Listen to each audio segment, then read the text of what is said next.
Thank you so much to all of our Patreon supporters who brought this episode to you. And welcome to Val, our newest Patreon supporter. Love that name.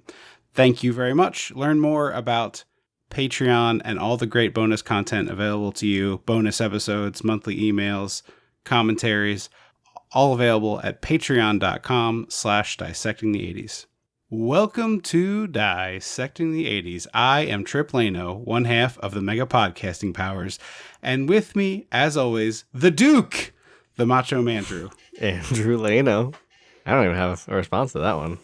It's just a great nickname. Sometimes it's just like, you just have to be like, they did a good job keeping it. They did, but also it was baked into his name, so it's not like it's a shortened thing from his name. Do you know what I mean?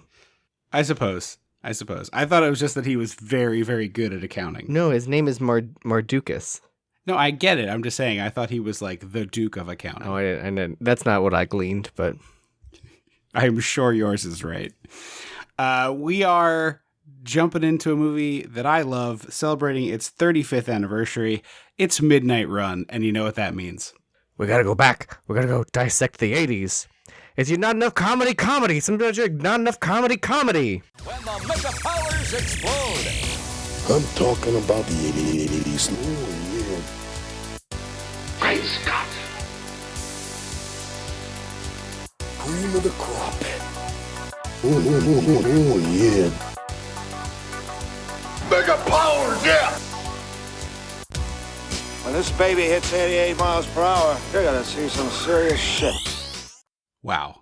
The heat you're bringing on the opening pitch is just astounding. What a bummer. I literally almost texted you yesterday or the day before when I was watching the movie, and I was like, I wanted to write you a little note that was like, hey, go into this liking the movie.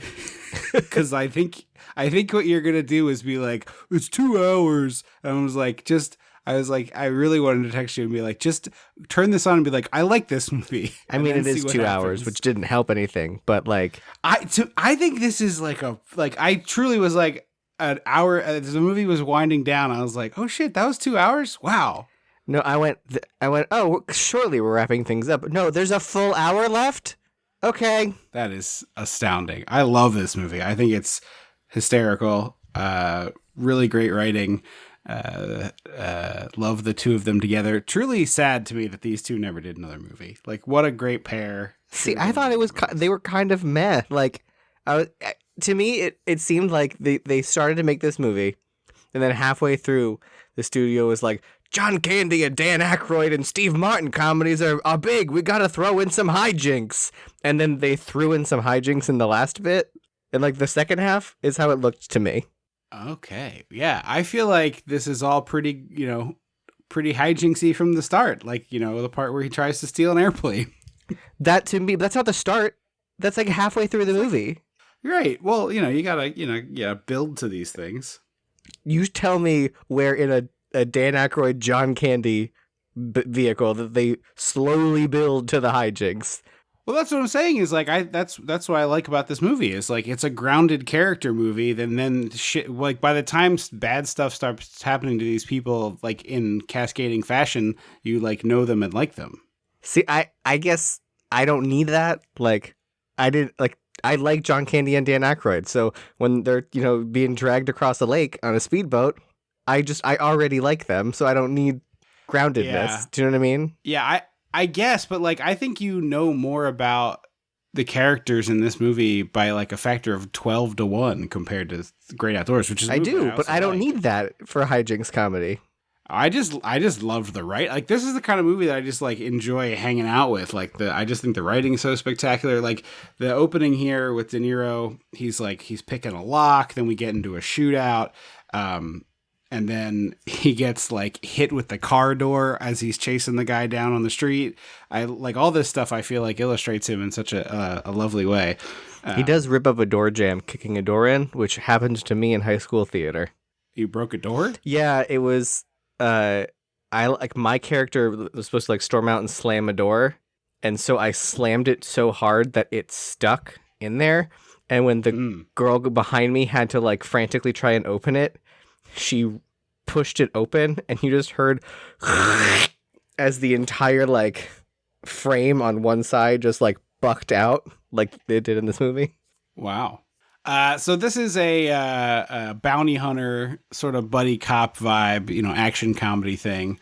De Niro is a former cop, sort of down on his luck, needs fast cash, always needs fast cash. I also think he's just not real comedian. I'm so bummed how much we are like. Truly, it's from the opening of this. You're a 1 and I'm a 10. This is like gonna be. I think he's good, but he's doing a lot of like 180, and I'm like, I just see a lot of Cape Fear in this performance. Like you're like on the train, they're like having like this. I'm jumping way ahead. They're like they scam this bar out of their 20s, and they're like enjoying each other's company. And they're having fun. They like went to a convenience store and bought some beer, and then Charles Grodin locks him out of a train, and all of a sudden, De Niro turns 180 and turns into fucking Cape Fear, and I'm like, I don't like this. Like, this is not fun. Yeah, I mean, have you seen Cape Fear? It seems like you are just saying words. No, I genuinely enjoy Cape Fear. Max Cady in this movie. I genuinely enjoy Cape Fear, but like he turns on in like there's no warmth or comedy in that performance. It's like. There's too much of that where he does the 180 and he's not warm or funny anymore, and I'm like that's to me like doesn't feel like a hijinksy buddy comedy. I mean, to me, the comedy is from that guy being put in all these situations where he's like over his head, like he's not warm or fuzzy at any point. He's a jerk. He's like a mean man, and he's like constantly threatening everybody, and like he only has one gear, and it's threats and aggression. That's like exactly what Charles Grodin describes him as later, I feel. I did not find that engaging or funny. Yeah, to me the like extremely specific threats of like I'm gonna pull your lungs out through your throat and make you look at. I do like specific threats. Like he says, I'm gonna shoot him and dump his body in a swamp. That's funny to me. I like that. Yeah. But like that, there's a way that is delivered because it's not directed at the person he's threatening. I don't know. There's just something about De Niro's performance in this that was like mostly this just feels kind of scary and doesn't feel funny. I don't even know how to respond. It's like we watch different movies. I feel like you have not seen enough scary De Niro, because I feel like what this is like playing on the types that he normally plays with. Well, obviously it's Goodfellas is after this, but like he'd done The Godfather, and he does all these movies where he's like the very scary man, and so this is like the very scary man, but he has to jump in a river. I don't know. We'll get in it as we go, I suppose. This is directed by Martin Brest, who also directed Beverly Hills Cop, and scored by your fave, Danny Elfman, who really brings the heat here. This is like fantastic. You texted me that, and I was like, where? Truly, we were dancing in my kitchen to the score as the Blu-ray menu played. Like we were getting dinner ready with the score just like looping on the DVD menu, and my wife and I were dancing in the kitchen. Well, like to me, it didn't feel like Danny Elfman. It felt like generic. I know that's what was cool all the about hijinksy like spoopy songs. It was one song he composed basically that it felt like, and it just felt like sorry to harp on it, John Candy being dragged across a lake on a speedboat. Like it felt like every goofy hijinks montage from every like Planes, Trains, and Automobiles, Great Outdoors, Summer Rental. Like it didn't feel uniquely Danny Elfman, which is what I liked about him. The main theme of this, I think, is like a really fun like 80s jazzy number, and feels like Oingo Boingo music to me more than his like scary goth kid film scores that you're talking about, which is what I liked about it. I prefer Oingo Boingo to like The Nightmare Before Christmas suite. But in general, like I can pick out a Williams score. I can pick out Silvestri. I can pick out Zimmer. I could maybe pick out Giacchino, who's doing a lot of the new Disney stuff. And I can always pick out an Elfman. And like this, if you would put a gun to my head, I would have been like, this is not a famous person. Yeah, I mean, I just liked the music. I don't disagree with you that it's like a little against his type, but also isn't that like a good, I don't know. I feel like, a lot of times when you listen to, like John Williams is a great example of like when you listen to stuff, I feel like he has like periods of time where there's a lot of overlap between things, and like you hear bits and pieces of something else and something else. But you can still tell it's a John Williams score, even if you're like, oh, this sounds kind of like the music from Star Wars. Like, oh, it is because it's John Williams and he's recycling himself. Right. That's what I'm saying. I was saying that, but as a negative. Oh. I was trying to say the same thing you're saying, but as a negative, where it's like, you know, oh, I hear Star Wars in this bit of Indiana Jones, or I hear Jaws in this bit of, you know, whatever, or I hear a little bit of like Hedwig's theme in this Catch Me If You Can score or whatever. Whereas this is like, is that Spielberg? He's Catch Me If You Can. Mm-hmm. But yeah, I feel like he's doing 80s pop music, Danny Elfman, as opposed to, you know, goth kid Danny Elfman score, Tim Burton, you know, collab stuff, which I thought was cool. Like I said, I like Oingo Boingo way more than the Nightmare Before Christmas Suite. So I loved the main theme to this. I think is like a great piece of 80s score.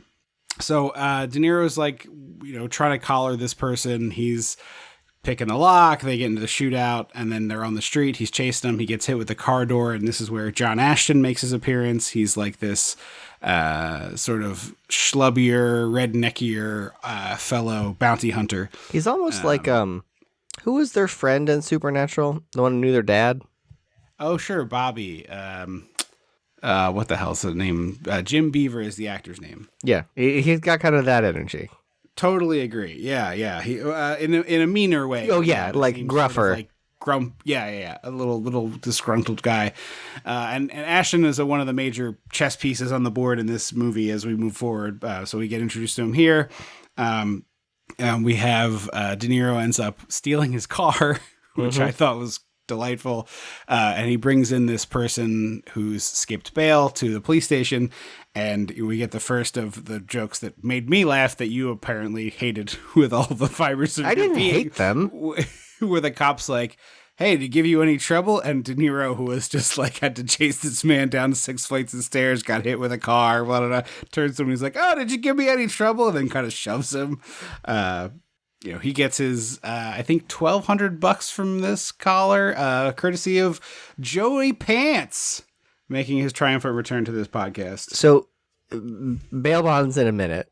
Basically, you get put. This is me asking a question, not me telling. Sure. You get put in jail.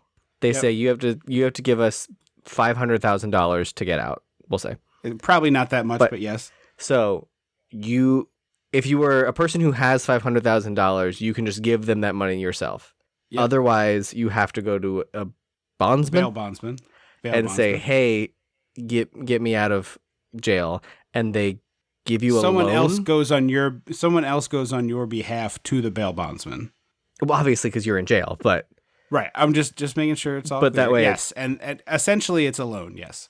So they're loaning you the $500,000 to get out of jail, that you then have to pay the bail bondsman back. Yes, I think that you pay the bail bondsman a fraction of what is owed. In this, So what do the police give a shit about the bail bondsman? They don't. The bail bondsman pays De Niro when the person has been returned to police custody, and he has proof of that, because then the bail bondsman isn't out on his money. I guess so. You go to a bail bondsman. You go to a bail bondsman. You get a loan, and they get you out of prison or jail. Jail, not prison. And then the contingency is like, I've given you this money in order to get your, because I don't believe bail is a payment. I believe it's a hold when you pay bail money. So if a hold you pay on what, like, I don't think it's like it costs $25,000 and the $25,000 goes away. I think it's you have paid $25,000 as insurance that you will not flee the courts, and you are going to come to your court dates, and you are going to go to your trial. So that's why the police give a shit, because they aren't showing up to court. Right. So if you don't show up to court, the bail bondsman sends a bounty hunter after you to capture you and bring you in, and they get paid. And his adorable green sidekick. Bail money. You're missing that part. Who's green? The bounty hunter with his adorable green sidekick. Oh, yes. I thought you were talking Kermit? about Dog the Bounty Hunter. Oh no, I got blonde mullet, and that's where my jokes right. And out. I was like, well, what did he say? And I was like, I know we watched like an embarrassingly large amount of Dog the Bounty Hunter, but I will say that was on in the background a lot. Yeah, I will not say we watched a lot, but it was on. Mom had a phase with Dog the Bounty She Hunter. did. Look, we've all had our like. I watched a lot of Storage Wars. It's not like I'm above reproach here. Yeah, I still love spooky shows, reenactment shows. Yeah. So the idea basically is that's so the police only give a shit because you aren't showing up to your court date. Correct. And so they let the bail bondsman know, hey, they're not showing up to court date, and so the bail bondsman finds a bounty hunter to bring them back in. Exactly. Roughly. Or in many cases, I would imagine the bail bondsman operates as the bounty hunter themselves. Gotcha. I would imagine that's part of it. Like they have, employees that are bounty hunters. So the the thing with the Duke is that the Duke is a very, very high bail. Yes. It may be $500,000 in the movie. Well, he said $450. So I don't know if that means yeah, that's right. I don't know if that means that's how much he spent or just like he gave him some money. How much that's no. Well, that's what I mean. Like I don't know if bail was $450 or like Charles Grodin needed. Yeah, it was. So the bail is $450. So the idea is like Charles Grodin's people probably went to Joey Pants and gave him say $50,000 in order to get the $450 for bail. And then presumably if like you had gone to courts and then been found not guilty, money would come back to you. I don't know how it all works. I've never been through this process. Yeah. I do know there's a very famous one in Baltimore that gives out a lot of pens. Pretty much everywhere you go in Baltimore, there's a bail bonds pen. Well, I imagine that if you paid them the $450,000 and then were found not guilty, they would just give you that money back because... Presumably it goes back to the bail bondsman, and then I don't know how much of your money you get back because presumably they make money on the service they're providing. Yeah. So what happens if you don't go to? If you do get found guilty, do they just keep your money? No, the money gets returned to the bail bondsman in that case too. Gotcha. I was just saying, I don't know how the payments work. That's all. Yeah, obviously. But Joey Pants here is operating in full scumbag mode, and of the people out there who are able and capable of doing this kind of performance, there are many.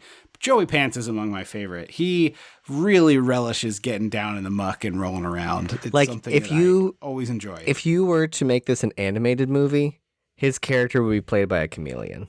Like if you're going like the Rango route. Yeah, like a Rango, Monsters Inc. type of thing. He's got that like sleazy chameleon. Yeah, he's got a really gross energy, which I think he's tremendous at. Like he'd lick a fly. Sure. He's great at playing scumbags. He plays a scumbag in former episode Ready to Rumble. Different kind of scumbag, but a scumbag. Good performance. I love him in The Matrix. I really like. It's like a delightful. He's the one who sells them out. Oh, that's what it was. He was also in. So, I'm pretty sure that I'm thinking of the right person. He was in Bound, but I've never seen Bound, but it does feature heavily in the Chucky Child's Play universe because Jennifer Tilly is like meta. Is the like sexy thriller movie Bound? Is that what you're talking about? It's Jennifer Tilly, Gina Gershon, and Joey Pants. Okay. What weird casting. I know, right? But there's a scene in the new Chucky series. It's like my favorite episode of the second season because it's completely its own capsule episode where it's set like a murder mystery, and Jennifer Tilly has a dinner party and invites Gina Gershon and Joey Pants because they're still her friends from making Bound, and they both try and hit on her at separate times. It's very lovely. I can't believe Joey Pants is at the Chucky show. That's hilarious. They're all having fun. They're showing up for their paycheck and swinging for the fences. No, he just doesn't get out there that much these days, so it's funny like what he does end up in. He had a great character on The Sopranos. I'm betting they're actually friends in real life because that's kind of what happens is that Jennifer Tilly is like, yeah, I have friends, I'll bring them in. She got her sister to be on the show and she hates horror stuff. Who's her sister? Academy Award winner or nominee or winner Meg Tilly, who doesn't really do much anymore, but... Who's Meg Tilly? An Academy Award nominated actress. But for what? I can't remember, but that's also a joke in the show. They're like, you have a sister? And she's like, yes, I was nominated first. Wait, I'm sorry. Jennifer Tilly is nominated for an Academy Award? I'm pretty sure. Is that what you're telling me? I think she was nominated for something in some like random drama turn or something. Okay. Meg Tilly was nominated for Agnes of God. I do not recognize this person. Oh, she's in The Big Chill, huh? Maybe I've seen her in The Big Chill. She does look like it, Jennifer Tilly. She does. I see this. She sounds a little like her, too. I don't think Jennifer Tilly has an Academy Award nomination. That seems insane. I thought it was that she got nominated, or maybe the joke was that she was the Academy Award nominated sister, and no one knows who she is. No, Jennifer Tilly also nominated for an Academy Award. How about that? What movie? Bullets Over Broadway. Okay, probably learning things about the Tilly sisters here on this podcast.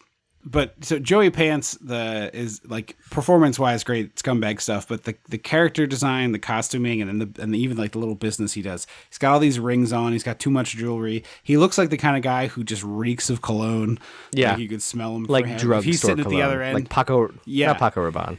What's the? Oh, I can't remember. Dracar Noir. That's what it is. He reeks of Dracar Noir. And he like at the other end of the diner, you can smell him. Mm-hmm. Is Dracar Noir a drugstore cologne? I felt like the bottle that was in our childhood bathroom. Whose was expensive. That? Gigs, of course. Okay. I was like, it definitely wasn't yours, and it certainly wasn't mine. I mean, I used it for sure. Yeah, but I always wondered that. I think Dracar Noir smells very good, but I don't put it on with a super soaker, so differences of. It just seems like most people who wear Dracar Noir use the super soaker approach. I was thinking more like a bod canyon bod, yeah, bod, great one, or canyon stank is the one that they do in Brooklyn Nine-Nine, I think. Oh, that's what it was. Yes. But anyway, so he's got all this jewelry and really loud. If he doesn't have a gold chain, he has the energy of a gold chain. Yes, but then later when he has to pay De Niro, he like pulls his pant leg up. He's got his socks pulled all the way up to his knees, and there's like a wad of cash wrapped around his shin that he pulls out and starts paying him. I love that so much. He tells De Niro, I'm out $450,000 for this guy, and De Niro's like, all right, so you're gonna pay me $100,000. Like, and I want it in writing. I want a contract. You can't say the first part and not expect the second part, my dude. Right. Well, like I said, he's like, I'm not getting fucked over here. You're gonna pay me. We're not doing this business, because you can tell by their just like the short interaction they have. De Niro comes in the office. He's like, all right, we'll pay you my money. And Joey Pants is like, well, let's go over this place and have dinner. And he's like, no, pay me my fucking money. I'm not doing this with you. And it's just like their whole relationship is like, oh yeah, I'll get you 600 now, and I'll get you 600. It's like, no, fucking pay me, motherfucker. Yeah. Pay me what I'm owed. I think De Niro averages out to 1 fuck per minute in this movie, by the way. I'm not sure if that's accurate. I saw that online. So we leave these two, and we learn more about the tangled web here. Yaphet Kotto, wonderful actor in Alien, is what you might know him for. We haven't done Alien, have we? No. Well, it's only been eligible for like a year, so. It became eligible in the same ruling, right? Mm-hmm. It's 79. Well, I was just saying if it has a sequel in the 80s, we can do it. Was it the same rule at the same time as we are annexing the 2 years? It was 78 to 92, and then in addition, it's a sequel. Yeah. Okay. Yeah. Or prequel, as it were. He's an FBI agent. And he is. I thought we were gonna get another Witsec movie. Like, hey, you can't go after. You can't go after Mardukas. It does have that, because they talk about Witsec for a second, but this is just the FBI being like, "Who are you going after? What are you doing? Don't get involved in this. This is bigger than you." And De Niro is like, "Look, I'm just gonna bring him in. I get paid, and then you guys can do whatever you want. Like, I don't have to do whatever you say." Anything. Yeah, like if I catch him and then you get him after. Also, you're the FBI. How did you not put together the very logical conclusion that De Niro put together? He just called the first person he called when he got to jail. Like, that's not. Not like hard-boiled detective work. It's not, but De Niro is able to work that connection because he has a friend on the force, so he just goes and gets that information. And what do the FBI fucking have? Like, they don't have friends they can't look at files? The FBI has to do it through the system. They have to requisition a file. They have to have that requisition approved by their manager and then by the police at the precinct. And instead, De Niro greases a palm with a 20, and the guy who's not supposed to show him a file shows him a file, and then he gets the information quickly. It's like it just seems strange to me that the FBI isn't like, hi, here's my badge. We need the arrest record for the guy who disappeared. There's a chain of command, baby. There's a system. You got to play by the rules. The federal government and police force really enjoy following rules and regulations. Look, I'm not suggesting that police are saintly people, but I'm saying that like there are rules of how this stuff is going, because like chain of command and chain of custody on evidence is a really big thing. So like if somebody fucks up and a piece of evidence gets out of order, all of a sudden the case goes away. Like they got to go by the book. They're the FBI. I thought you were an old leather chair. So De Niro also, in the course of this exchange, steals Yaphet Kotto's badge. And this moment on the street where he like takes a look at it and then he takes two steps and whips around. Yeah, he like whips around and flashes the badge. I laughed my ass off. I'm sorry, I did. I thought that was cute. I chuckled. Then he does some like crafting on the plane with like Mod Podge and a glue stick. That little kid next to him is like intently watching this, and De Niro holds it up for approval, and the kid's like, "It's pretty good." I was waiting for De Niro to hand back the craft supplies to the little kid. That would have been very funny because they look like little kid scissors. Like he should have like opened one of those. What are they? Space savers? You know what I'm talking about? Those plastic. Yeah. They look like caboodles, but smaller. Pencil box. The pencil box. That's the word. You just open the pencil box and slid all the glue and scissors back in there. Yeah.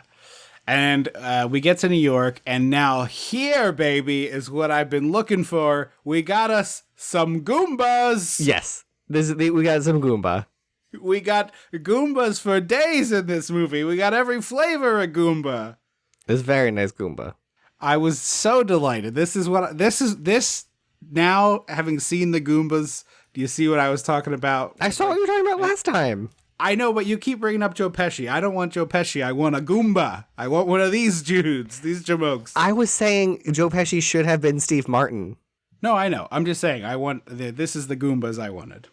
So he does this quick little phone scam, work? Which is like, what is this magic or is this a real thing that happened? Well, the phone tap thing. Well, how did it phone tap from like? Not normally phone taps I thought were like in the phone, like they were a thing in the phone. Yeah. This is like he goes like a beep bloop blorp on like a CB radio looking thing and then walks a half a block away to a payphone and makes a call, and his bleep blorp somehow records his phone call and then whatever phone call she made next. How? Yeah. I mean, it's all hand wavy magic, I'm pretty sure. Okay. Well, that was my question. Is it the only thing is that I can think of, and they don't really show this to you perfectly, but I think is what it's supposed to be. I think he's outside the house. Yes, but I was confused how a tap that wasn't connected to any kind of phone was tapping. This is my explanation, and this is just me making it up. But lay it on me, J. Edgar. It's good. I think the person he's calling has a wireless phone, like inside your house, got the cord on it. Yeah. Or not, cordless antenna. Cordless phone. Yeah. Cordless phone and with an antenna. So he's able to use his little doohickey to like intercept that broadcast and listen in on it, so that when he calls, this verifies it's the right house. Hand wavy magic feels. Accurate. It's like it's science magic. I am certain the device I'm describing existed to intercept cordless phone calls. You know what I mean? Yeah. Was it in this movie? Was it in 1988? I don't have any fucking idea, but I'm pretty sure what I'm describing is like good enough. It's science magic. It's kind of real, but we don't know the specifics. Right. But so he does this quick phone scam where it's like, oh, hey, can you come downtown? And then she immediately calls somebody else, and then that person reveals that the Duke is there, and it's like, bing, bang, boom, I got the Duke. So he breaks in, and there's a dog. Of course, he's on Charles his way to Grodin's grab house. the Duke. Yeah, gotta be a dog. And he hides. That's right. It's a more bitey looking dog than Beethoven, but it is a dog. And he sees the dog. He hears Grodin in the other room, so he quickly darts into a bathroom. The dog's like, banging on the door. Grodin opens the door, and there's De Niro hiding in the shower, like behind it's like a clear glass like slidey door. It's not a curtain, but it's like the same exact bit that they do in Crawl, if you remember. Oh yeah, that's where I think she says "Smile, you son of a bitch," but I can't remember. I don't think she says that, but she does say something, snippy, and then something puts you the son of a crocodile bitch. in the shower. Maybe come get me. Maybe I just feel like they didn't just lift the line from Jaws without it being like a wink, wink. It's Jaws. Like, I mean, if you do that, the character has to say that it's Jaws. Do you know what I mean? I mean, they didn't do that for the Meg. Every time that they made a reference to Jaws, every 4 fucking minutes. Right, but it's one thing to be like, oh, the dog's name is Pippin. And it's another thing to be like, my character's going to say the most famous line from that movie without a trace of irony. That's what I'm saying. Here's a quick detour. Would you say that's the most famous line in Jaws? No, it's probably the third most famous line in Jaws. Okay. I was going to say, because I definitely would not call, I mean, to me it is, but I don't know, it's the, like, need the bigger boat. Incorrectly, yeah, bigger boat with whatever incorrect appendage someone has tacked onto it, which I don't say with snark, it's just that, like, no one quotes that. I think your is the correct one. I think you're going to need a bigger boat is the correct line. Yeah, it's always written as we're, but I always thought it was your. But whatever. I just don't think you would do that line for line, but whatever. She does the same kind of trick. I just love the door ripping open, the rah, rah, rah, rah, and De Niro with a FBI badge in one hand, a pistol in the other, behind the glass shower door. And then when Grodin starts to make a move, he's like, I'll shoot you through the glass. He then calls the bail bonds guy, and like, I really want, like, their energy feels coupley. Like, it feels like Lenny and Squiggy a little bit. Yeah. I was like, damn, I wish. In another lifetime, they could be the slimy gay couple. It would be sadder, though, because the betrayal part. I know. Well, once that happened, I lost interest in this, but that would be fun. So Joey Pants's assistant tips off the mob. I call him a secretary. He seems like a secretary. He's the one answering the phone. He's the one greeting the people when they walk in the door. I didn't think assistant and secretary were all that uninterchangeable of terms. But I think those are very different. An assistant and a secretary, I would not say are the same thing. I don't. As far as I would venture, I guess. Because like they don't use the word secretary anymore. They use the word assistant. They say administrative professional or administrative assistant, executive assistant. Yeah. Whatever. We did not mention. So when the Goombas that I was gushing about before come to De Niro while he's at the car rental counter, right. And they're like, hey, we know you're here for the Duke. I don't know how much you're getting for him. And he's like, well, I don't think it's any of your fucking business, but I'm getting $100,000 for the Duke. And he's like, well, we'll give you. I don't even think he tells them how much. He just says, oh yeah, how much more is he going to give me? And they say six zeros or whatever. Wait. Yeah, $1 million. Yes, I was like, is it 6 figures or 6 zeros? That's correct. Yeah. So 6 zeros, the mob not including the cents. I got burned before. If someone said 6 zeros to mean $10,000, it would be truly hysterical. Yeah. So we know the mob is after the Duke. I mean, that was we knew that before that scene, but that scene kind of sets up basically the three or the four sort of intersecting lines here. We've got the Duke with Robert De Niro. We've got Yaphet Kotto and the FBI folks. We got the Goombas, and then we have John Ashton, who pops up here and there as we go along the adventure. And Joey Pants's secretary tips off the Goombas to say, right, hey, he found him. And I love, so the thing that like the Goombas are like kind of bumbling, like not incompetent, but kind of bumbling, like, yeah, in a way that I find very satisfying. Like they're not complete idiots. They're just kind of dumb. Like they have reached the pinnacle of what they will reach in the mafia is my view of it. They've got like high school bully and his sidekick energy. Absolutely. Yeah. You could see the shades of the two dudes from Jay and Ice from Hocus Pocus. That's what I was trying to get to. Yes. Did you know he was in Stranger Things? Jay was in Stranger Things? I fully didn't realize this. Is Jay the tall, skinny Jay one? is tall and skinny. Jay is the letter I. Okay. Oh, is that why he's Ice? No, he's not. Ice is the letter O. Oh, is the other one's Ice? Okay. Ernie is Ice. No, I did not know he was in Stranger Things. I probably could not pick that actor. I couldn't pick a picture of that actor in Hocus Pocus out of a lineup. I'm not sure. Honestly, he looks kind of the same because I was watching a show recently, Mayfair Witches, and I was like, who the hell is this guy? He looks so familiar. And I looked him up because... Is that the one with Alexandra Daddario? Yes. I accidentally skipped the first episode, so I got very confused and had to go back.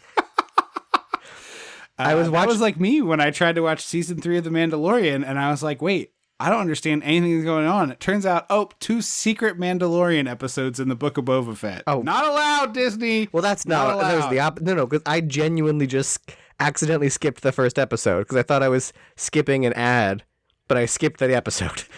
And so I was like, I'm way more confused. Like, I know that you should have a little bit of mystery and you shouldn't give everything out in the first episode, but like, I'm a little more confused than I should be. And I fancy myself a smart content consumer. And then I was like, oh, it's because I'm watching episode 2. Oops. They made Alexandra Daddario's eyes insanely like shiny in the posters for that. Yeah, that was the point. I saw a lot of posters of it. It's because they did the same thing to Annabeth Gish, who plays her mother. And like that's their witchy connection. Gotcha. Well, in the poster, you don't understand that. You're just like, why are her eyes so icy? It's called the Mayfair Witches. You just assume she's a witch. But it's not like they gave her red eyes. They just took her already regular blue eyes and made them very blue. Yeah. So we're on this airplane in the first class, which is like just truly unhinged how big this is. Even compared to modern first class stuff, it's pretty buck wild. I've always wanted to fly on a stair plane. Yeah, I've never done it either. I've always it seems fun.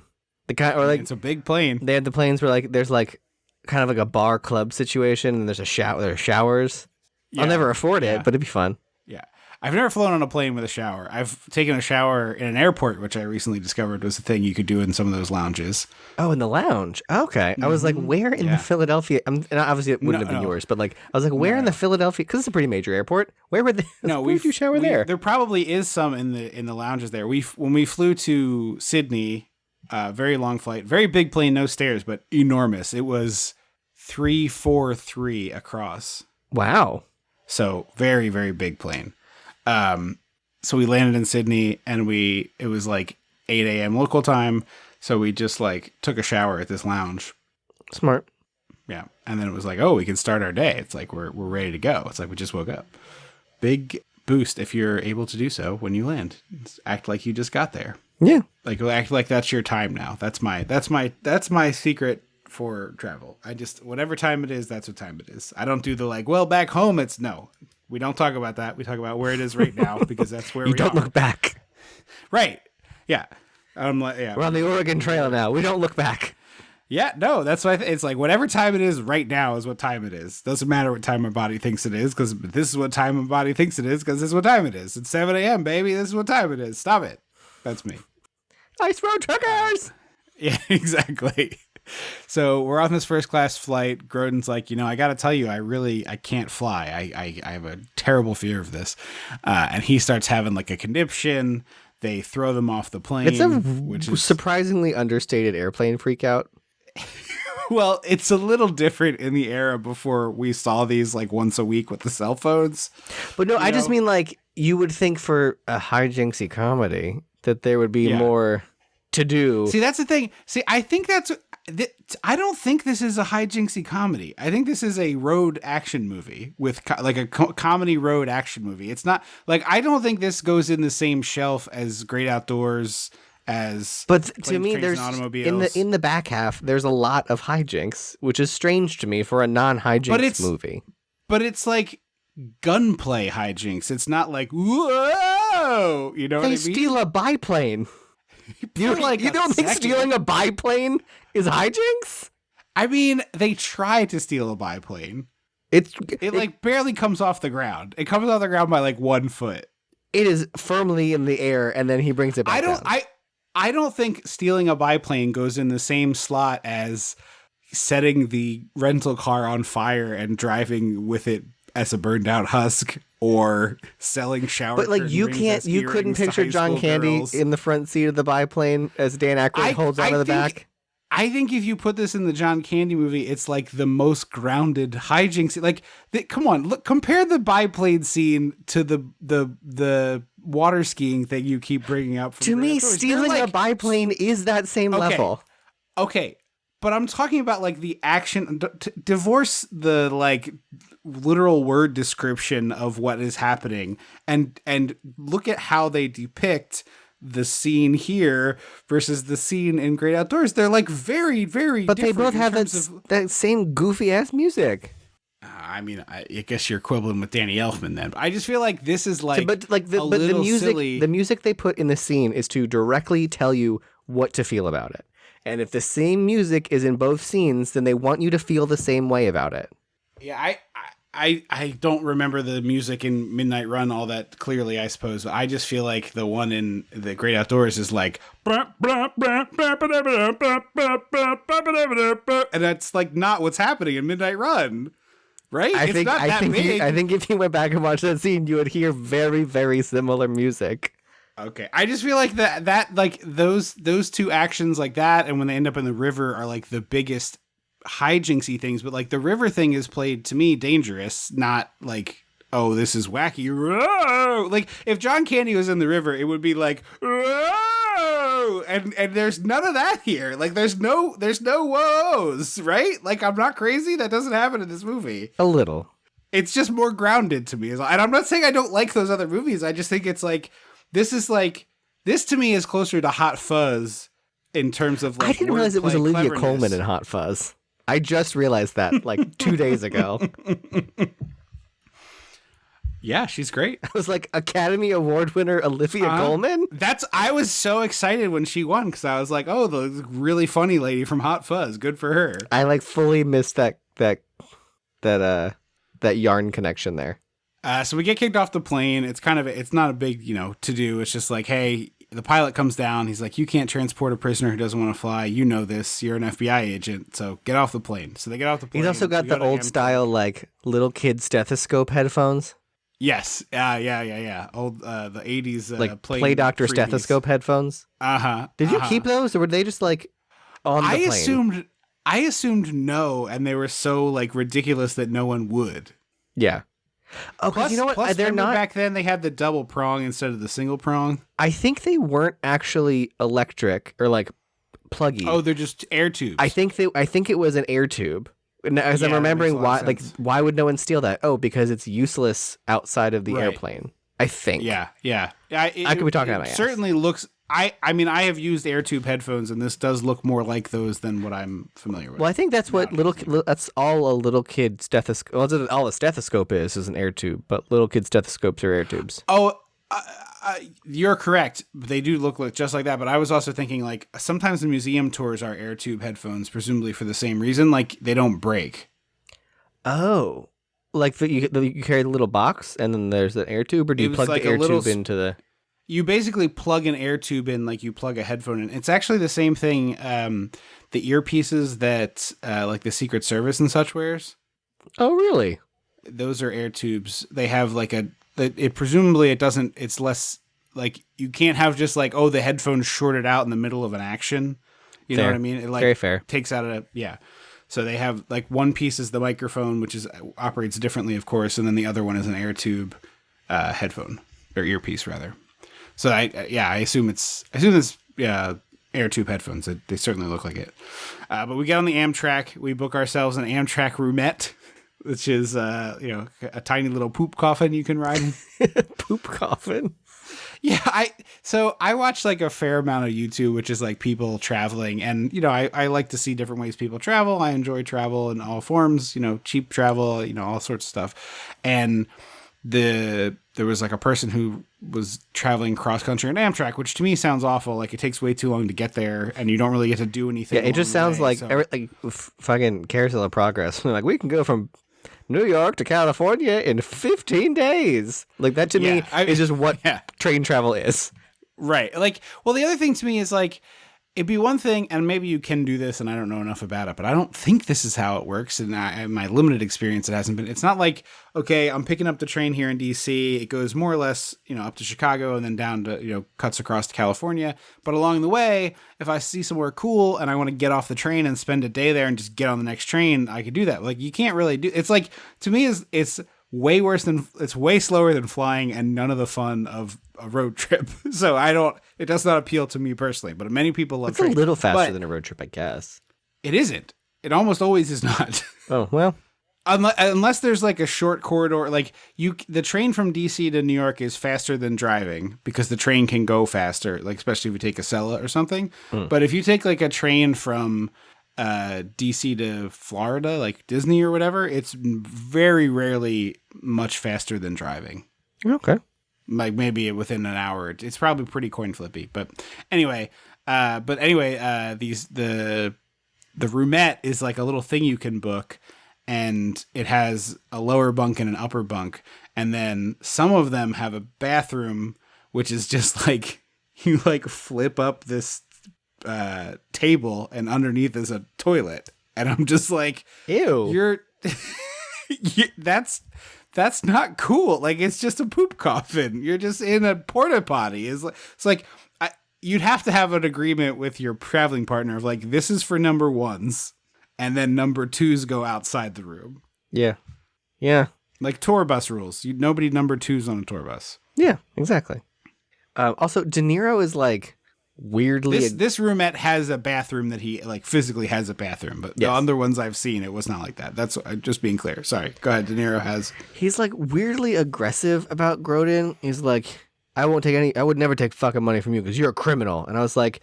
He stole from a mobster and gave it to charity. Like, he is the least criminal.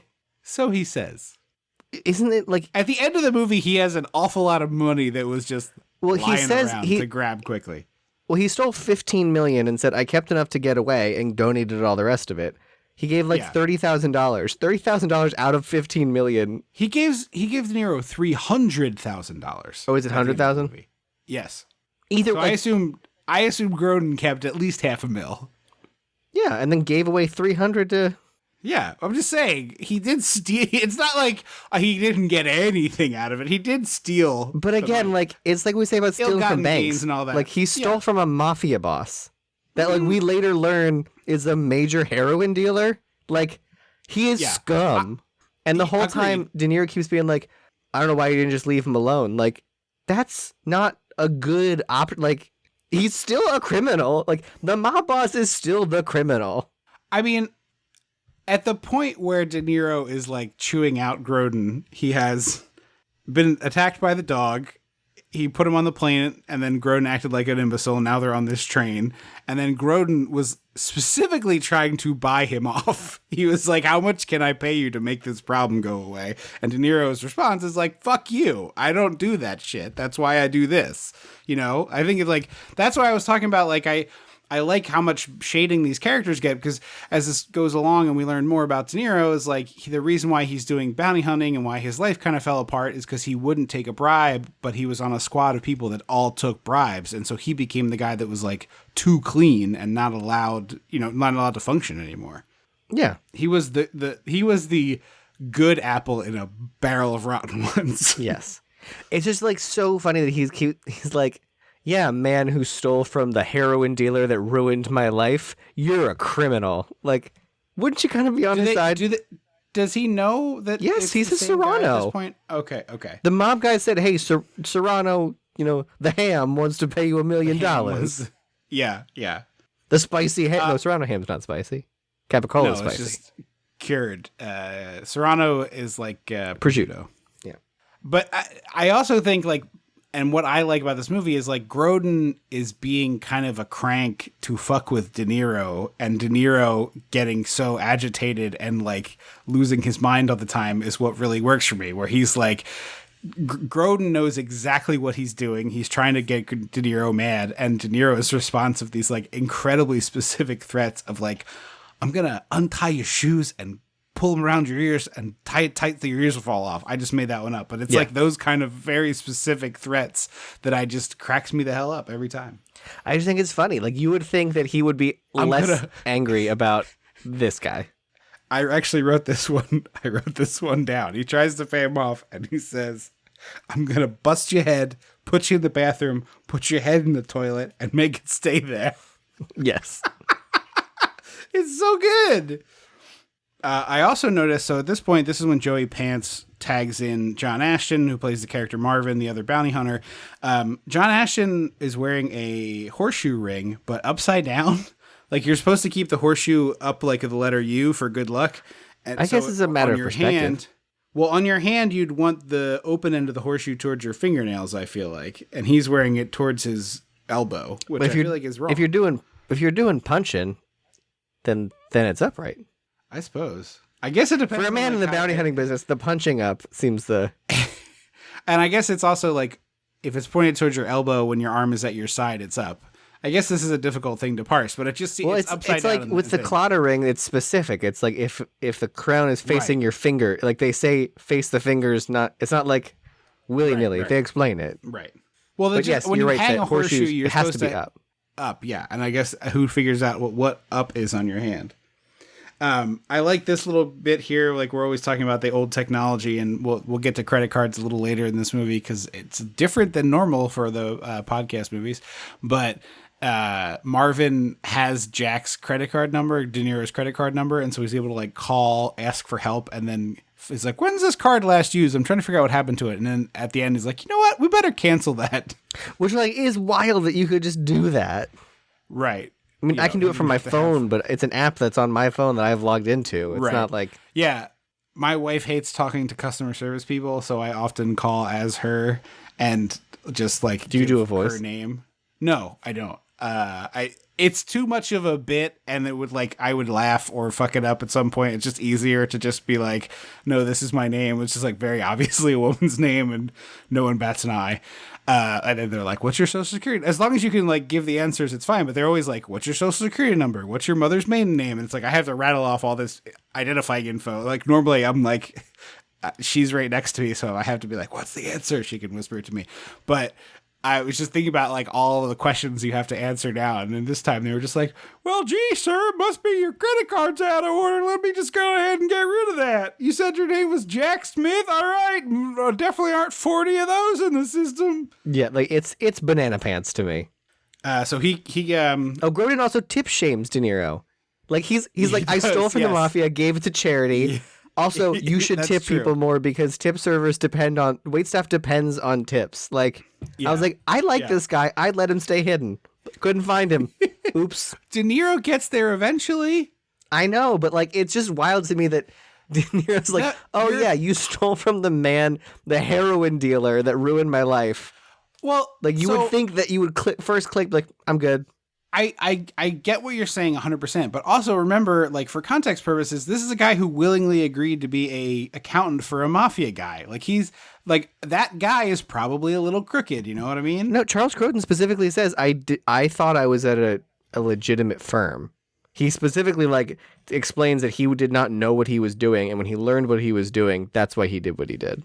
Does De Niro know that now, or do they have that conversation after that? No, they have that. I'm pretty sure they have that conversation at dinner right before he starts saying you should tip better. Because I thought the conversation we were talking about takes place before dinner when they're in the bathroom or they're in the roomette. It's both. It happens simultaneously. So they have to get off the train, and I really like the continuing bit of fake Mosley, real Mosley. Yes. Like that's very cute to me. So De Niro keeps saying that he is FBI agent Alonzo Mosley, who is Yaphet Kotto's character, and then he leaves somewhere having used this identification, and then the real Yaphet Kotto, Alonzo Mosley, shows up, and people are like, "Oh, are all you guys named Mosley?" And he just keeps getting more and more angry. So we're trying to buy bus tickets now, and for some reason, this scene was on my Instagram Reels, like in the last week or so. Just this one with the credit card? Well, that's all. Instagram Reels are quick snips, like. You know. No, I know, but I just like it wasn't like a montage of like scenes. It was it was this one. That's what they are. Their Insta Reels are always like one quick scene from a movie or a TV show. Normally it'll say like part 9 to make you try and find the other ones. But I was like, I just remember seeing this scene like, oh, whatever, skipping past it, not thinking about it, and then it cropped up here, and I was like, oh, that's weird, because it's all cyclical. Like I've said before, The Sopranos had their heyday where like. I learned a weird amount about The Sopranos just from watching bits. Like, I said something to Mom, like, yeah, Tony's sister that killed her husband. She was like, what are you talking about? And I was like, he called the son gay, and so she brought a gun back, and she shot him at the kitchen table while he was eating. And she was like, I have no memory of this. And I was like, I assumed it was important. It was on Reels. Spoiler alert for The Sopranos, I guess. You have to remember, The Sopranos had 7 seasons and most of the people died. Did Edie Falco die?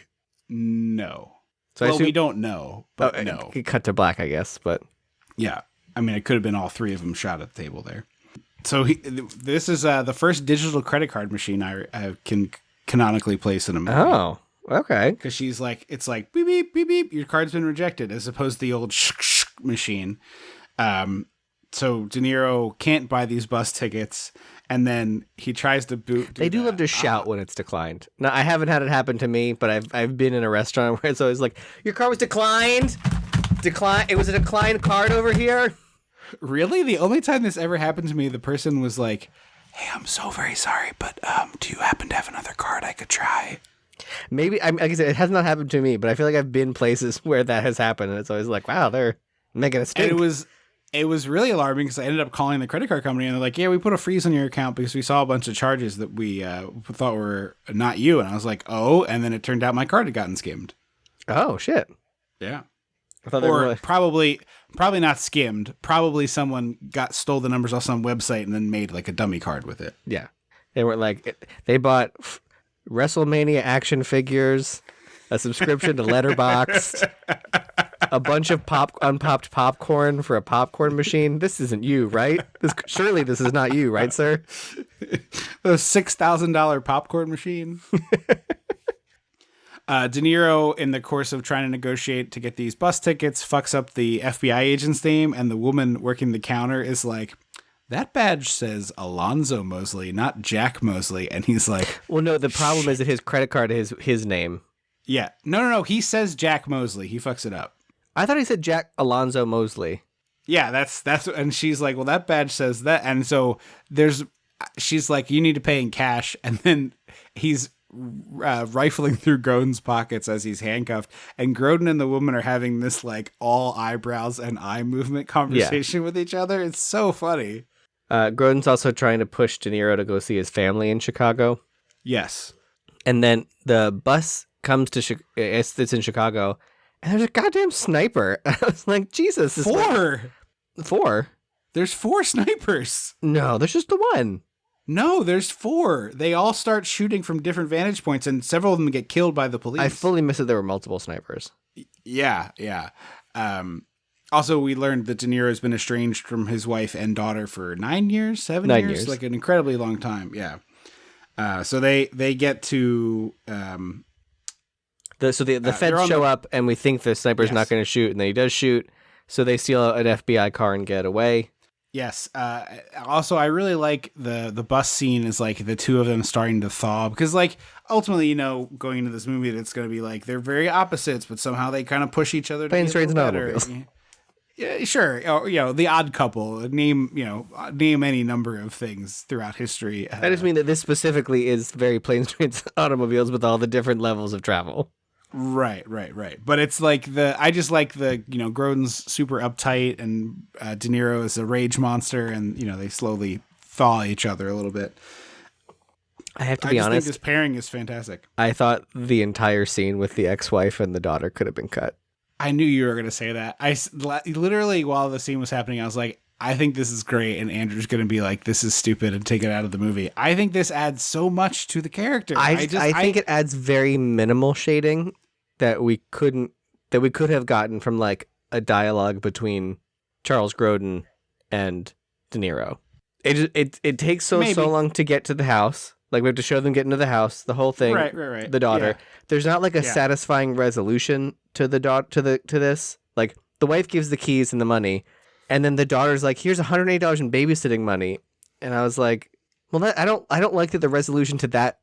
Like husband and exes, I understand that can be fine. Right. Here's some money and my car keys. One last hurrah. But like the fact that he takes his daughter's money is like weird to me and not a satisfying like end cap to this scene. So one, I think obviously he pays them back. He ends up with $300,000. I would hope so.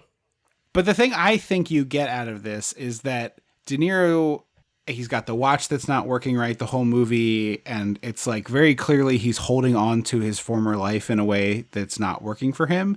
And it takes this adventure and the direct conversation with Charles Grodin, who's like, hey man, you should probably stop holding on to your past because it's not coming back.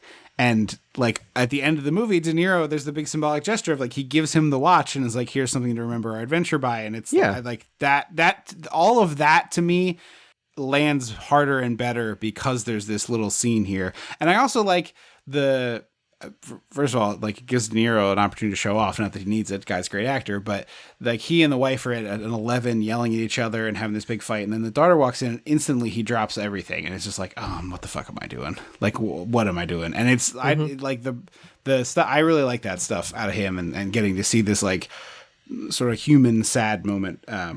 I just feel like I got more emotionally. I got more out of the reveal in Planes, Trains, and Automobiles that John Candy's wife was dead. Yeah. Than I did from this relationship.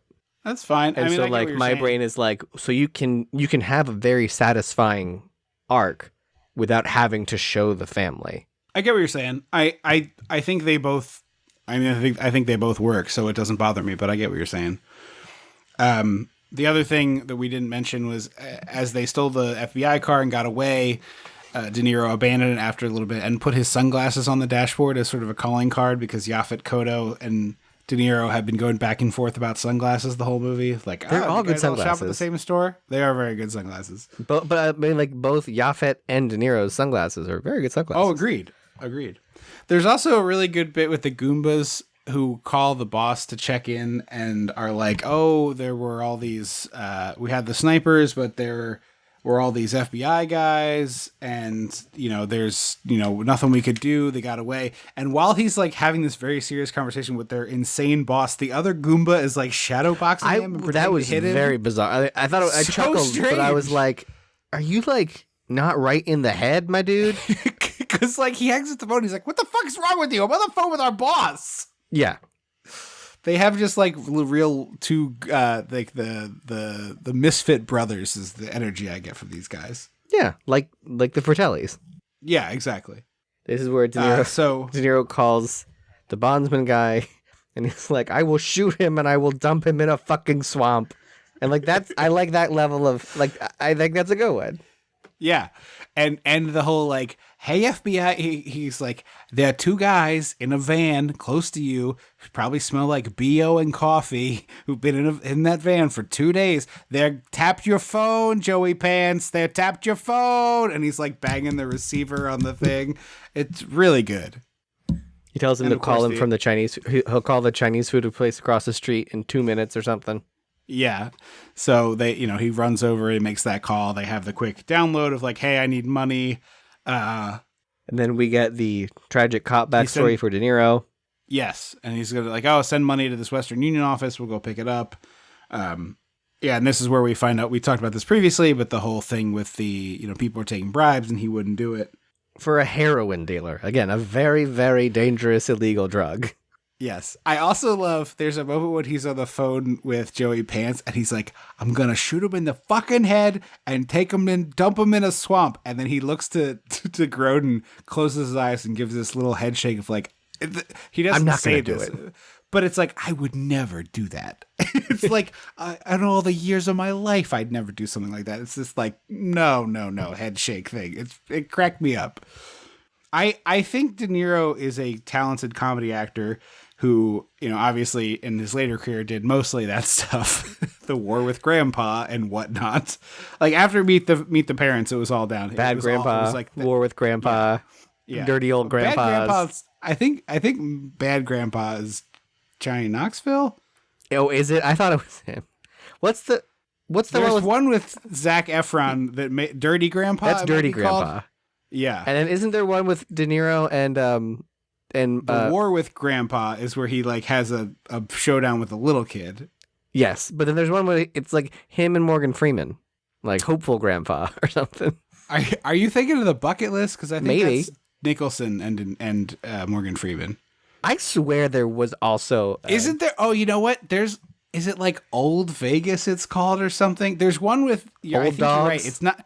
No. It's them. It's De Niro and Morgan Freeman and two other old guys. Michael Caine might be in there. And he feels like the right energy for this movie we're pitching or remembering. They're all in Vegas, I want to say. There's a lot of hats. Yeah, there's like a lot of Rat Pack hats. No shit, there's a lot of Rat Pack hats for a bunch of octogenarians in Vegas. No shit, my dude.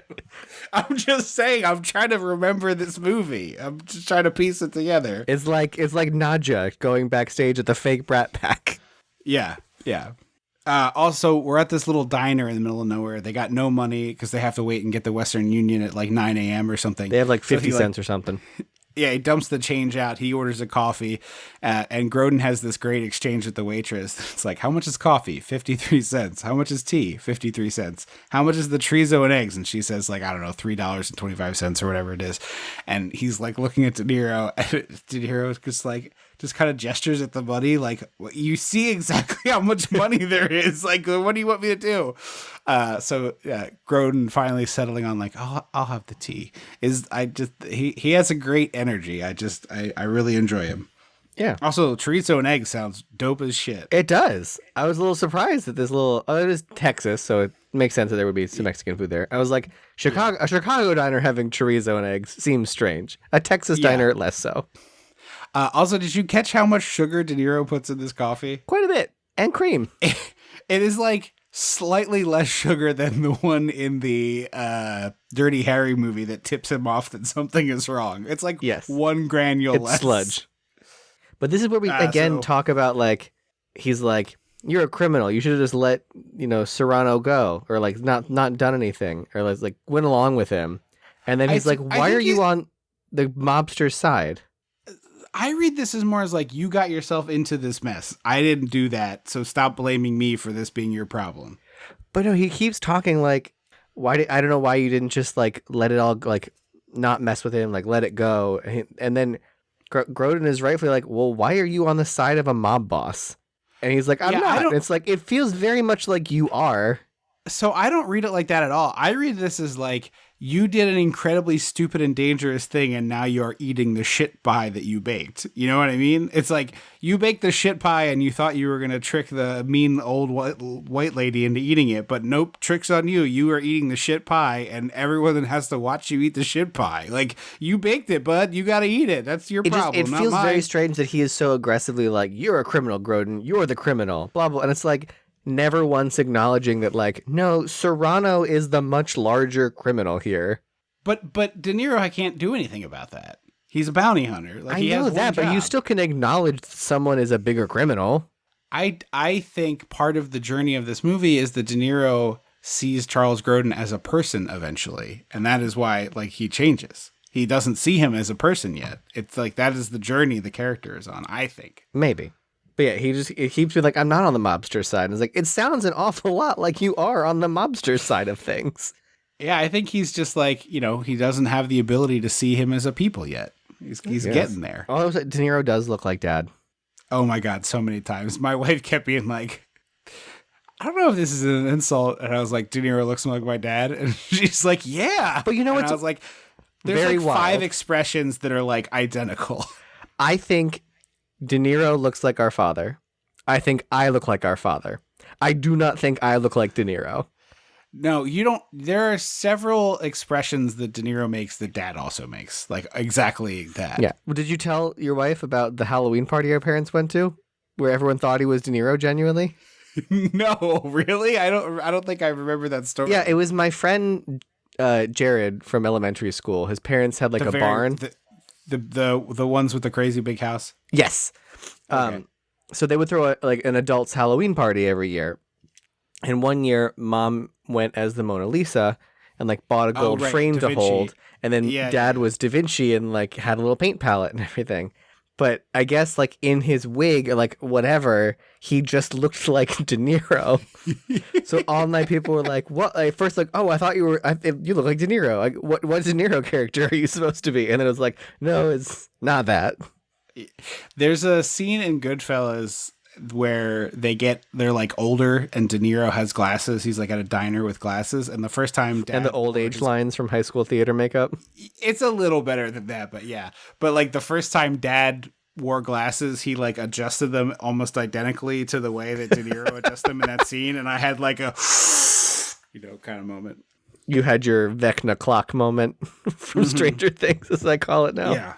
Yeah. So John Ashton, he knocks out the mobsters, and then the mobsters caught up to Grodin and De Niro, and we're going to shoot them. And then Ashton kind of saves the day inadvertently.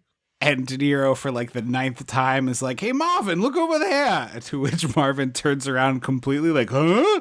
And in the ensuing fracas, De Niro handcuffs Grodin to himself, like, "Well, you'll take him in, you take me too." This leads to a helicopter chase sequence. It's wild. And then a helicopter explosion. It's so good. It's so good. Well, because helicopter blades are like, they're basically Japanese feudal paper doors. Sure, yeah. Like, they're not designed to have structural integrity and strength because they don't need it. So as soon as they hit something, the blades just shatter. Right. Yeah, so there's like a fun bit of car chase stuff where the car is trying to drive away from the helicopter. They're going back and forth. In particular, there was one that was like really true to life for me recently when we were on our vacation this summer. We were driving through Utah on these like deserted highways of the American Mountain West. And this car comes along with like all the sirens and lights, and it says like oversized load. It's like a regular sedan, but it says like oversized load. And I was like, there must be a big truck coming. And then truly the largest, it was the entire shoulder, the entire lane, and then more than half of my lane. Like I had to go to the far edge of the shoulder, and I felt the wheels coming off the paved road to not hit this giant like house pipe. No, it was a big pipe. Oh shit. Like the kind, like a Pennywise pipe? Piped. No, I mean, imagine a pipe the width of an entire driving lane and a half. Like Pennywise hangs out in those. Okay, I thought his pipe was like 10 feet across. This is like 30. I mean, in the very end, it's definitely that big. Yeah, it is. It's like it was a big thing like that. It was terrifying. Like I had to I felt the tires going like coming off into the dirt, and I was doing like 35 miles an hour. It was very scary. So as this is happening, Grodin jumps in the river. De Niro does a classic video game move. It looks like a push from my angle. But there's the classic video game thing of like, missed with the bazooka, emptied my rifle. Well, time to go pistol versus helicopter. Which they also did in that fucking Buck Wild Mel Gibson movie, Lethal Weapon. Oh, yes, they did shoot a helicopter with a pistol, yeah. This is where I wrote, there's an hour left in this movie. I was like, oh, wow. It feels like we should be in 30-minute town, but okay, cool. He knocks Marvin out again. Marvin would have serious brain trauma. Marvin is, the Venn diagram of Marvin and a Gotham City henchman is just a circle in terms of brain damage and visits to the concussion clinic. Yeah. So we're in the river. Grodin manages to get out. De Niro gets stuck. He needs his help. And Grodin grabs a stick, and it reminds me of the It's Always Sunny in Philadelphia meme, where like it's one of the McPoyles reaching for another one, like, take my hand, and then DeVito comes up with a 2x4 and just pushes on the McPoyle down and is like, I don't fucking think so, or I think the fuck not. Like, yeah. I remember during the election, it was like something like Republicans reaching for Trump, like, take my hand, and is it Pennsylvania? I think the fuck not. I think that's the Die Hard episode. I think it is. That would make sense because with the dangling from a building, even though it ends up the joke being that it's not very high. Right. They barely fall. So Grodin is like, I'm not gonna help you if you're not gonna let me go. Like, I'll just let you die, and then my problem is solved. And De Niro's like, no, I'll let you go, and immediately reneges on this. Yeah, and then we see poor beleaguered Mosley, the real Mosley, trying to enjoy his coffee in a diner, just like. And I love the two goobers he's got next to him. The one of whom is a guy who's in like a lot of TV, plays like I think he was the lead on some cop show for like an eternity. I forgot to write his name down.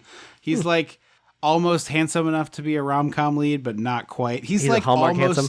He's like almost a Dylan McDermott or Dermot Mulroney. That's the one. What did I say? Dylan McDermott's very attractive.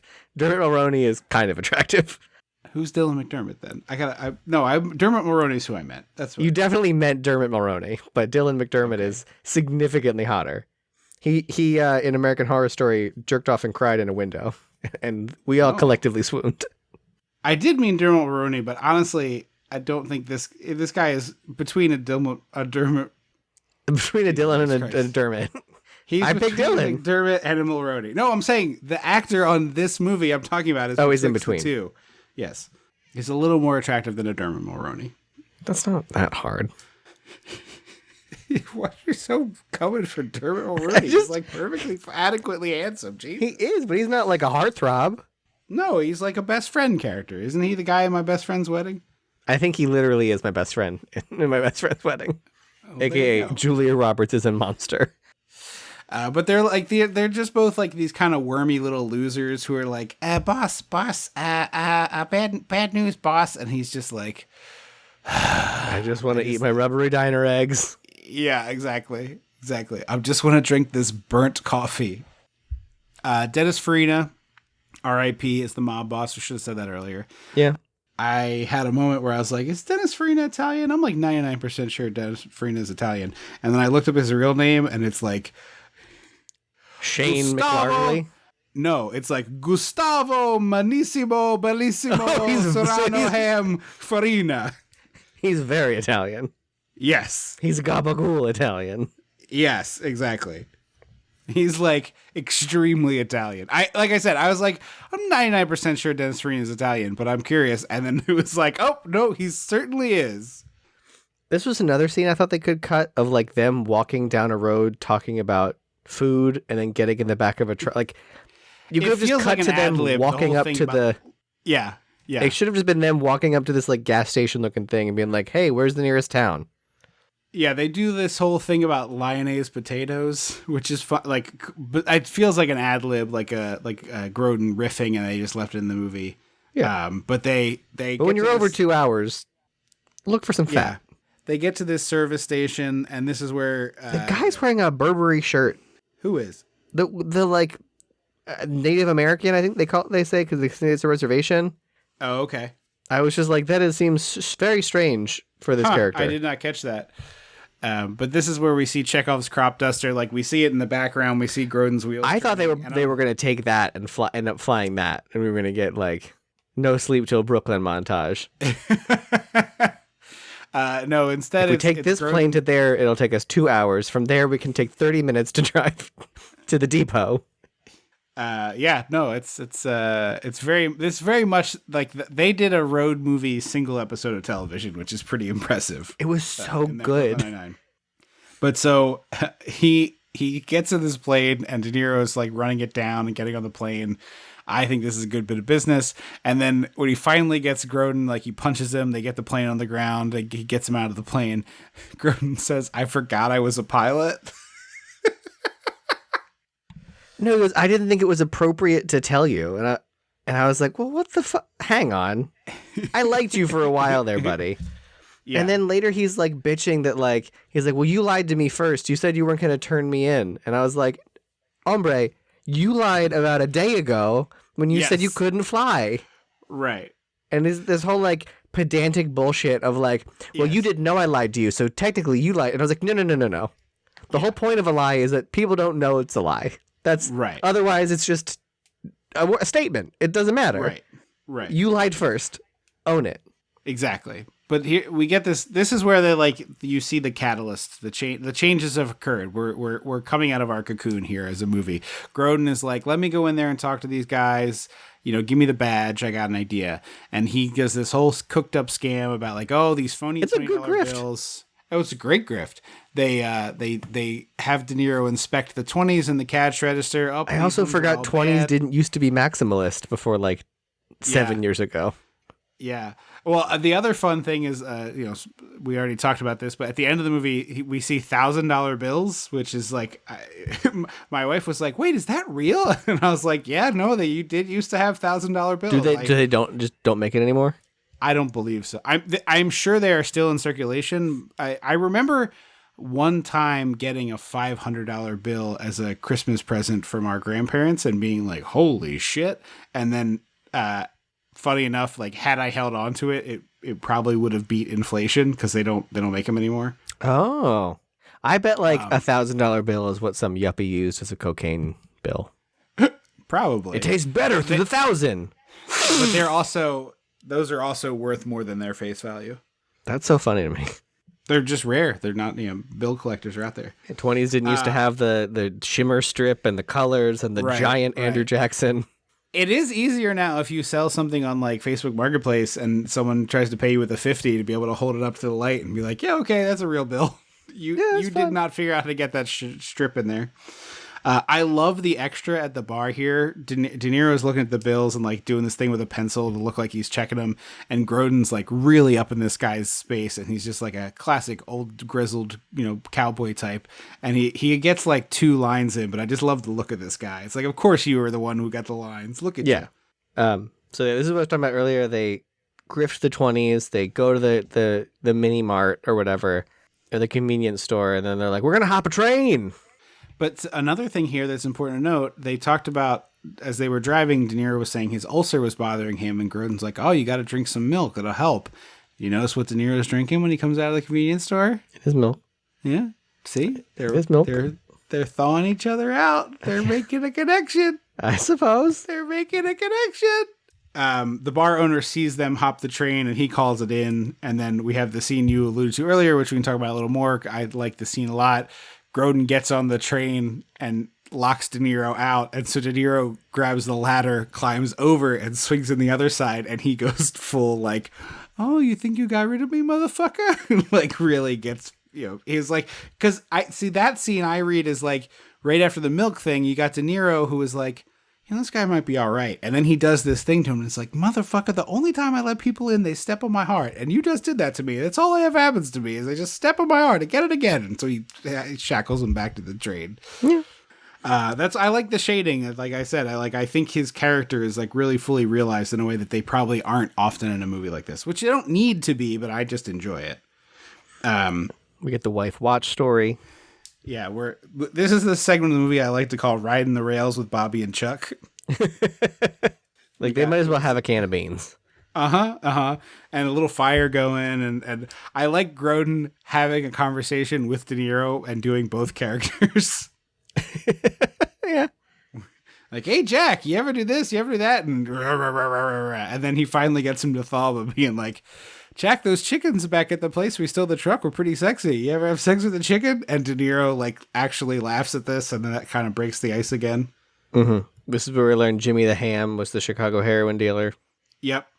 And then there's this weird scene. The bounty hunter keeps getting in. Like, we don't need 4 scenes of the other bounty hunter getting interviewed by Alonzo Mosley. Like, yeah, I don't like. We can do one of those. I enjoy all of them, but I don't disagree with you. But then he's like... There was a moment where De Niro, Bobby and Chuck are having their little scene, and one of them says, under different circumstances, and my wife goes, we could have been lovers.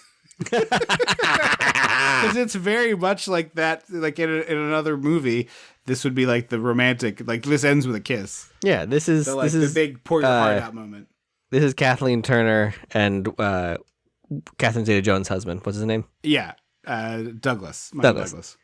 But so like the other bounty hunter is like collecting his shit, and he's like, did he leave he took my cigarettes, the Fed. And the guy's like, well, if you want to take it up with him, you can go to Flagstaff. And he was like, Flagstaff, eh? And I was like, yeah. I was like, am I supposed to know what that means? And like, is this going to lead somewhere? It doesn't lead anywhere, but it fully... Oh, the train earlier, they said they thought they were in Arizona. But when they ultimately meet the bounty hunter again, it's not because he's in Flagstaff. That's where the... No, that is. That's where the cop barricade is. I thought it was in... Oh, okay. Sorry, I jumped ahead. I forgot that. I forgot he got him again. Yeah, so De Niro and Grodin, he's like, I think we're in Arizona, and then we learn the guy's like, you should look in Flagstaff. So then we know that like they know where they're going, and then we have the scene right after that is De Niro's like looking out, and he's like, we're getting off the train, and I don't know if you caught this, but Grodin is like eating a banana and holding it as he jumps off the train. No, I missed that. So he's got like half a nanner in the peel, and then they roll off the train, and there's like a truly astounding number of cops and FBI people who stop the train and are looking for it. And we cut to Grodin and De Niro, and this is one of my favorite little bits in the movie. So they're like walking, and Grodin is like painstakingly describing the function of train stations. Where he's like, there's these little platforms and they put them in towns and the train pulls up to them and stops and then people can get off the train. This is typically how people engage with the train as opposed to jumping off them. And then, De Niro points out the insane number of cops ahead of them and it's like, oh, you saved our ass. Got it. Yeah. The other bounty hunter steals Grodin. And there's a little bit of a car chase too. Oh yeah, with off-roading. Yeah, De Niro and Grodin are in a stolen Jeep, so it makes sense. And then the cop car is obviously not equipped for this, get the absolute shit kicked out of them. It's very Blues Brothers-y. Yeah. And then this is where the other bounty hunter, John Ashton, you said? Yeah, Marvin is the character. Steals Charles Grodin from De Niro. Yeah, he hits De Niro with the car door again, but this time at like 40 miles an hour. Yeah, he's got a lot of internal organ damage. Yeah, some broken ribbies. So he's recuperating at a diner, and while he's ordering a coffee and talking to this diner owner, his sunglasses come sliding down the bar, and it's Yaphet Kotto back. So they debrief at the FBI headquarters. De Niro calls Joey Pants, and then he comes to the realization that that Marvin is now working with Jimmy the Ham. Yeah, and he's like, oh, I can work an angle here. But when he picks up the phone and starts talking to Joey Pants, that he's just like really painstakingly describing all the ways he's gonna, pull his lungs out of his ear holes or whatever. It's just like going after him. And Joey Pants just holds the phone away from his ear and just starts banging the mouthpiece on the table. He's like, I'm not listening to you. I'm not listening to you. They have a fun scream energy. I like it a lot. Yeah. So De Niro kind of realizes he can work the angle, and he realizes he can trade fake. Oh, because Charles Grodin alluded earlier that he was going to make floppy disks full of information. Several hundred floppy disks. I was going to say, like, what is a floppy disk? Like one Excel spreadsheet? Certainly with the amount of data we're talking about, yeah. Yeah, like it's like this floppy disk is just for today. This is today's spreadsheet or whatever. It's not even today. It's this afternoon. So De Niro like plays up the angle, is like, hey, I have the floppy disks full of all the, whatever money laundering. I have all of the evidence. I have all the financial records of your. I got the MacGuffin. Basically, I have the MacGuffin disks.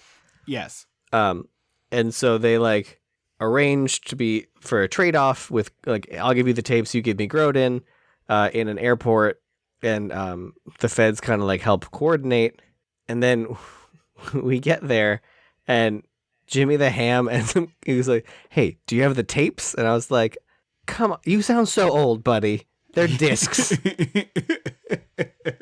not tapes. They're discs." Also, meanwhile, the Goombas were trying to negotiate with Marvin to get the Duke. Marvin was trying to swindle them. And Marvin did the classic, like, here's him holding a newspaper and a Polaroid. It's today's paper, but he left the name of the motel visible, so the Goombas just, like, go take the Duke without Marvin's help. Yeah. So we have quite a Goomba collection here, which I really like. This is like the assembled... This is the Avengers of Goombas. It's just like short ones, tall ones, skinny ones, fat ones. We got them all. Just off screen is a lady in a shin length floral print dress and an apron, shaking her hands in the air like, "You never come home. Come home and have dinner." She's got some red splotches on her apron. Is it gravy? Is it blood? Who knows? Who knows? Also, we did not mention this, but throughout this movie, everyone's smoking cigarettes. Like a lot of cigarettes. This movie is sponsored by Joe Cool. Yeah, there is so many cigarettes, but everyone in the airport is lighting up. And then Marvin is there and he's like trying to buy a plane ticket, and smoking or non-smoking? Like, come on, why are we even pretending? It's like, it's a tube. We're all Can you imagine? Well, I mean, restaurants had that. We pretended. But at least, yeah, it was dumb in restaurants. I feel like it's dumber in an airplane. I guess it's dumber, but It's like, I'm sure they put the smokers toward the back or something, because, like, you know, presumably the air flowed that direction, and it's just like, I mean, the whole plane was smoky. What are we doing here? There's no way. Yeah, it's wild. And then I wonder at what point we were like, maybe we shouldn't let people light fires in an airplane in the sky. Sure, yeah. Later than probably should have. Also, I saw a thing that, like, after the major airlines banned smoking, some, like, group of people tried to do, like, a private airline for smokers. Yeah. That was like, you can smoke on all these flights, and we're gonna operate as this, you know, we're gonna do, you know, certain hubs and stuff. That seems like the most expensive way to feed an addiction. Like, yeah. If you can't not smoke for the 5 hours you're on the plane, get a patch. Yeah. Like, yeah, I mean, that's what most people do these days. All of the feds are also standing in a group together. Like, yes. What? But, and it's not like, oh, they're in like the hats and the sunglasses. So they're like all wearing giant headphones. Yes. With like what's the disc called? The like a parabolic disc. Like they're listening in. The ear gun that you can hear far away. Yeah. It's just like so stupid that they're all hanging out, like standing together. I'm like, guys, the second anyone looks up to this balcony, your cover is blown. Right. Also, like, shouldn't one of you be behind the counter pretending to be a bag lifter? Shouldn't one of you have a wig on? Yeah. Like, come on. And then De Niro's got a wire on, but it breaks. And this part is also, we jumped ahead, and it's not that important to go back for laboring the point, but De Niro is like grinning like an idiot as they're putting this wire on him, and Yaphet Kotto's like, what's going on? He's like, I feel like a cop again. And we see it's like, oh, he's starting to feel like he's got his life back a little bit in a way that he hadn't before. So they make the exchange, and he's trying to... Jimmy the Ham is kind of egging him on. Yeah, he's trying to break him down, because he's like, hey, your wife's stooping that other guy now, and you're this like sad schlub. What does your life become, huh? So they make the trade, and then he's trying to yell into his lapel, and it's not working. And then Marvin's there, and finally he like stops, cups his hands around his mouth, and is like, Serrano's got the discs! And then suddenly it's just swarm from the FBI. And I was like, Marvin, get out of here, you idiot. Yeah. You big dumb idiot. You stupid fool. And then De Niro gets to have the last word, because he walks over to Farina while he's getting handcuffed, and he's like, hey, I got something to tell you. You're under arrest. Mm-hmm. It's nice.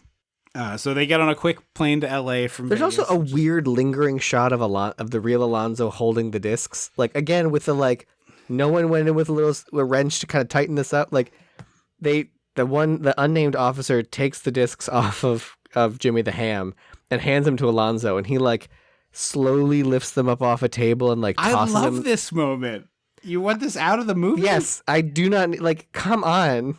This is like you get so much from Yaphet Kotto in this moment, where he's like, holy shit, I did it. I got Serrano after all the years I've been chasing him, and I thought it was going to be this, and now I got him dead to rights. He can't get away from this now. This, like, I got him. He committed the crime while touching me practically. I did it. I think it's great.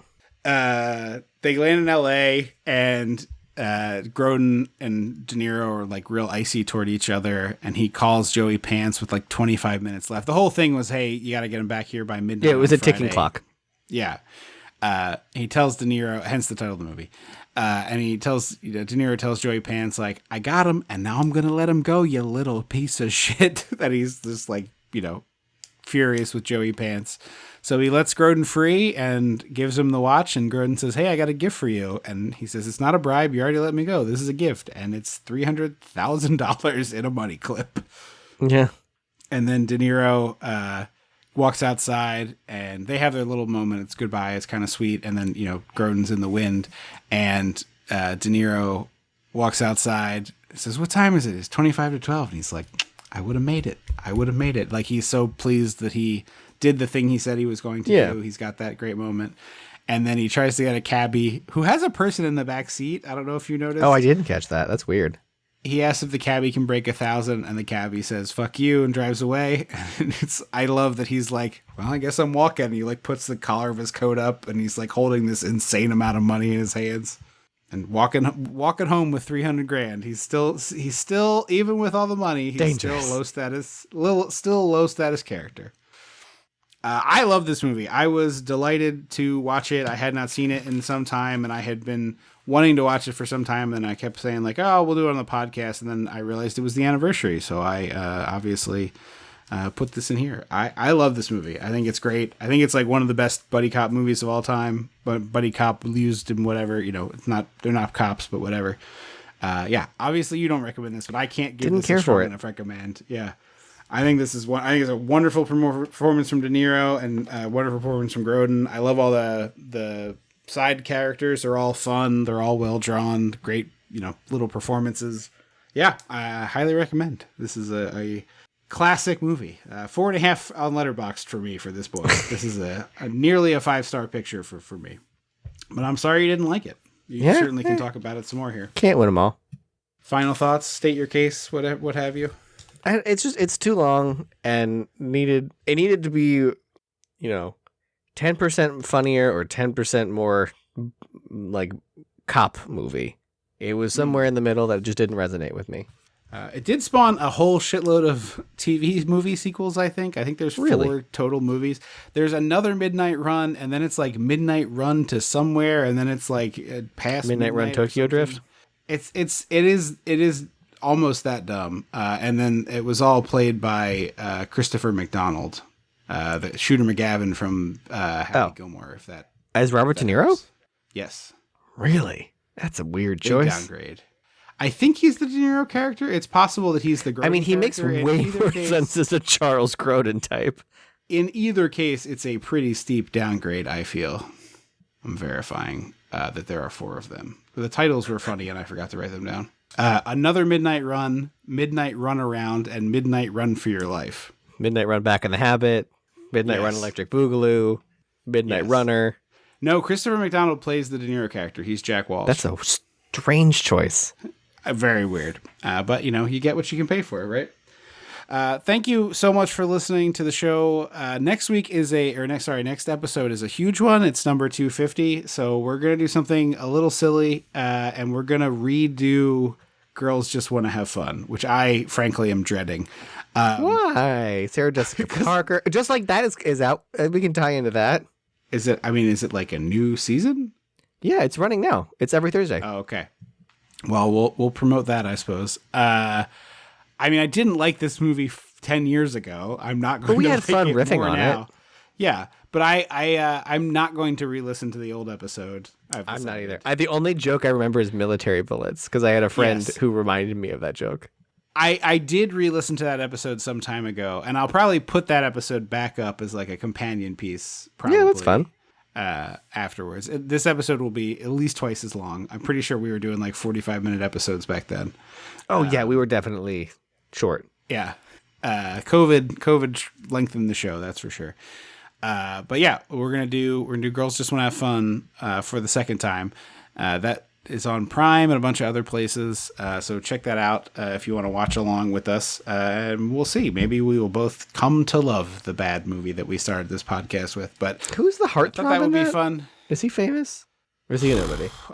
I don't remember. I truly remember it's Helen Hunt and it's Sarah Jessica Parker. Yeah. And military bullets is all. That's really all I get. Yeah. She wants to dance or something.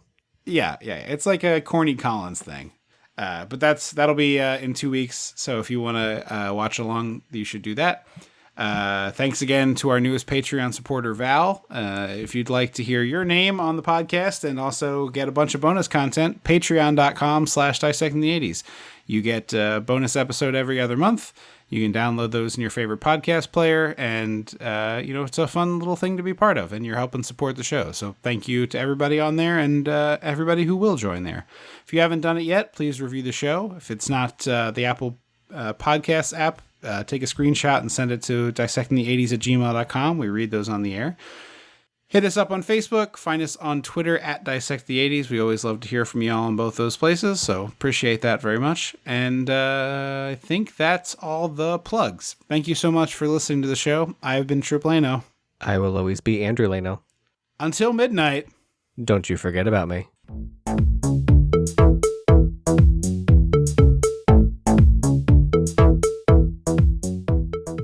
Dissecting the 80s is a Chum Some of This production.